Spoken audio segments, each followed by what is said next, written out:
bringing you the latest from Utah State University's Uintah Basin Regional Campus. This is Aggie Update. Now, here's your host, Bob Peterson. Welcome to Aggie Update. I'm Bob Peterson, Director of Student Services. On today's show, we'll visit with the Interim Dean of the Uintah Basin campus. Joining me today is Dr. Steve Hawks from the Uintah Basin campus. Thank you so much, Steve, for joining us. Thanks, Bob. It's my pleasure.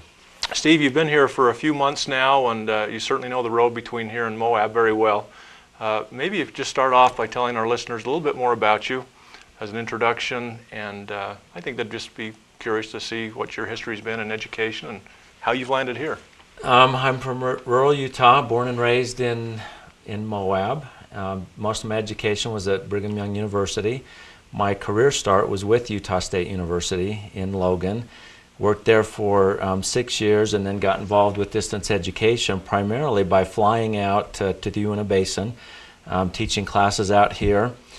And after being with USU for a total of 9 years, I went to BYU, taught for a few years, had a chance to come back to USU in the distance education program based in Moab, and then starting in January had the chance to step over and be the interim dean in the Uintah Basin. So for another program, we might talk about those flights back and forth. Yeah, I could tell you some stories. Yeah. Dean Hawks, you've been here for a little while. As interim dean, there's a lot of responsibilities that go along with that. And we're in the process of searching for a new dean. Maybe you could talk a little bit about what you oversee here as interim dean and maybe leading into the discussion of where we're at on the dean search.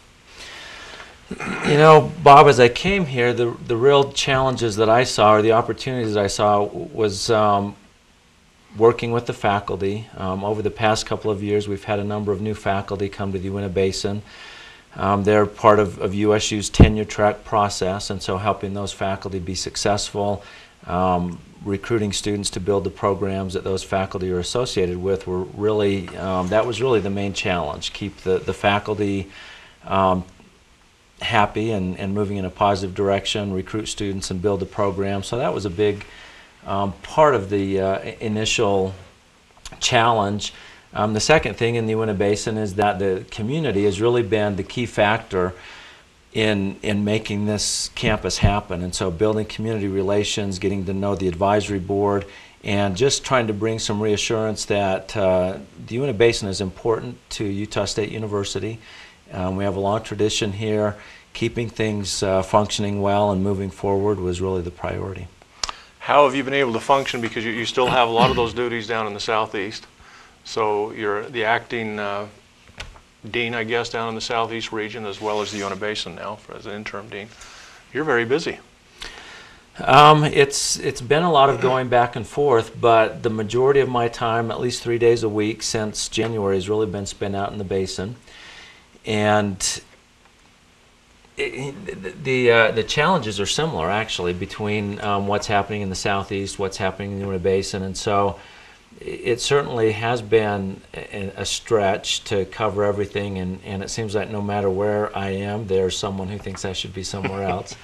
But it's the same work, it's the same system. Having the experience I had in the southeast really lend itself well to stepping into this position and moving forward.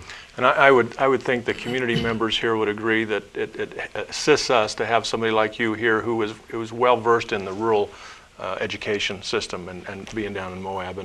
And I know as faculty and staff, we're just thankful to have you here and leading us in our direction as we look for a new dean. Talk for a moment, though, if you will, about the dean's search and where we're at on that process.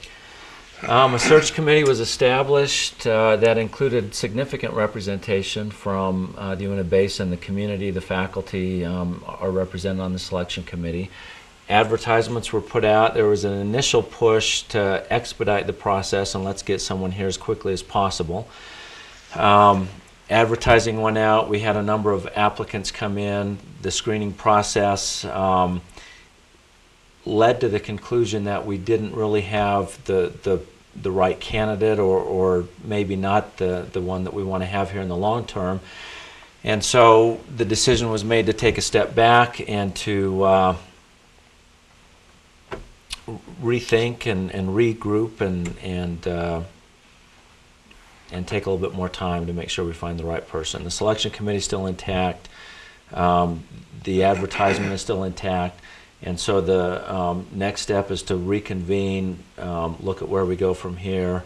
In the meantime, things are stable, functioning very well, and so I think we're in good shape. In the meantime, we'll be happy to keep you here as long as we can. Well, I'm happy to be here. It's been a good experience. When we return after this break, we'll continue with our chat with Dr. Hawks about the future of our campus, so stay tuned. Let's take a look now at Aggie announcements.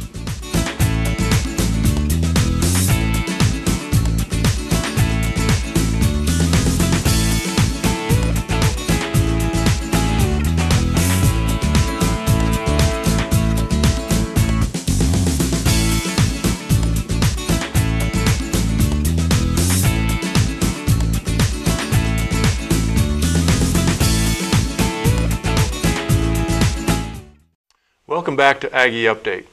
As we've been talking to Dr. Hawks, again, we appreciate you being on air with us.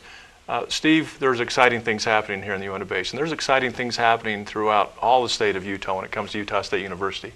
With your experience here in the Uintah Basin, talk to us, if you will, about your vision, what you see, where you see the Uintah Basin heading in the future. We've got new buildings. We've recently gone through a commencement exercise with our graduates, so pretty exciting time to be part of Utah State University here in the Basin. You know, Bob, and that's a good point. The most exciting thing that I see about the Uintah Basin is that over the last couple of years we've brought a number of new faculty in. We have a lot of new programs that are available to students. We now have world-class facilities that rival anything on any university campus in terms of technology, lab space, sophistication. And so the real challenge right now, Bob, in my mind, is to take all of those pieces that have been brought together, and then how do we maximize our use of that to benefit our students locally, regionally, maybe even outside of the region. We have world-class facilities, programs, faculty. How do we maximize the benefits that can come from all of that? Good challenge to have. Yeah. Great. And I'm thinking back of the commencement exercise we just went through, and we brought down a lot of guests from campus and the enthusiasm they have as they come out and see all that we have. It's a great challenge to have, and one that I'm sure we'll meet.